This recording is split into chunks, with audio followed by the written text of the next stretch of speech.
Can you trust your trustee? That brilliant title doesn't come from my mind, but it comes from a conversation I had last night with one of my friends here in the probate and trust space. And we were having this conversation about the biggest problem out there with trusts is the fact that the whole purpose behind revocable trusts and irrevocable trusts and this whole other world of estate planning is to keep probates, keep assets, keep deaths out of the supervision of the court system. And at the front end, that may seem like a good idea. And if you're in the donor class over here and you've been sold this idea that, hey, I want to stay out of the court system, you got to understand something. And that is, you got to put twice as much work into the front end of doing this thing and identifying the assets and identifying who the trustee is going to be than you would have to do through a probate process. And that's one of the things that's missing with all this. But the key point that I want to emphasize here is the hard truth about what trust administration means.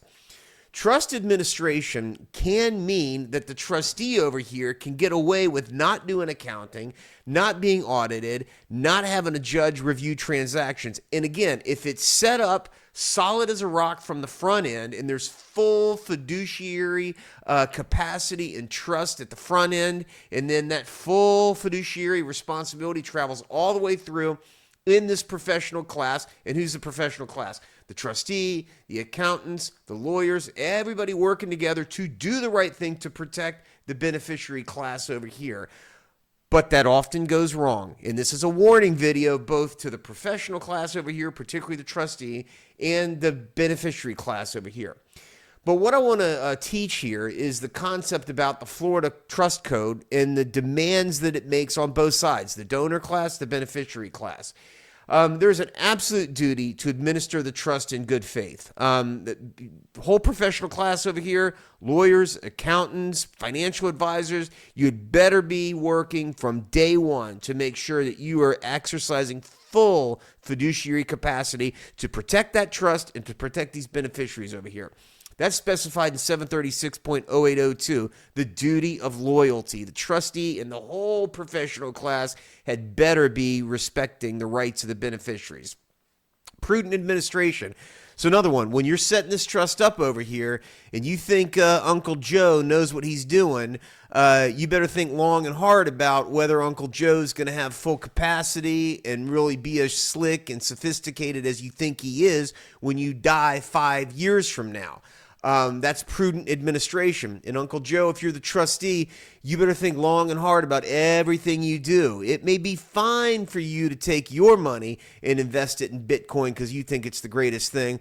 But if you take your brother's $5 million that is to be held in trust for these kids over here, and you invest it all in Bitcoin, and Bitcoin goes boom, they're coming after you for not being prudent. And this is where you really got to take a step back and think about what your duty of prudent administration is. In the professional class over here, really better be thinking long and hard about what that means to be prudent administration in the volatile equity and Bitcoin market and everything else we have right there. Here's where I really see this thing playing out. Again, we've lived in a world where the equity markets and everything's kind of going up. Bitcoin was going up. Well, I guess Bitcoin's always been doing this.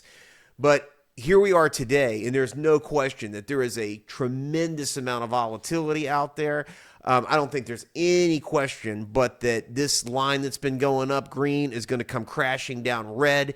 And if you're a trustee over here and you've been busy administering all this stuff, and that trust goes from $5 million to $2 million here in the second quarter, 2026 and beyond, get ready for the beneficiary class over here to come after you, making arguments about prudent investment and not being prudent. So, can you trust your trustee? You better think about it at the front end when you set this thing up, number one. Number two, for all you in the beneficiary class over here, keep a close eye on the pot. Keep a close eye on the trust assets. In subsequent videos, I'll get into what those specific rules are and what you can be doing to protect yourself and what you must be doing over here on the donor side and on the fiduciary side, specifically the accountings. Those accountings better be dead on. Now, for the $5 million trust, the $7 million trust, kind of easy. We should be relying upon professionals. Sometimes it's as simple as, the financial advisor that's got those accounts, that's producing the statements, that shows where it is. But what I really worry about for the trustee over here is not having good professional representation to tell you, Uncle Joe, it's great that all that $5 million is sitting in the Vanguard account and the line's going up green. And it's great that everybody over here is friendly. They're happy with you now, and you think you're fulfilling your responsibilities by talking to them once a year and making a distribution around Christmas. They're getting that check or whatever. But you got to understand something. When that line crashes down and that money goes from 5 million to 2 million because we've had a drop in the market, and it's going to happen. You, Mr. Trustee, have exposed yourself to a tremendous amount of liability from every single one over here in the beneficiary class if you have not checked your box and fulfilled every single one of the detailed requirements that you must prepare and must fulfill as a trustee under the Florida Trust Code. More about this later.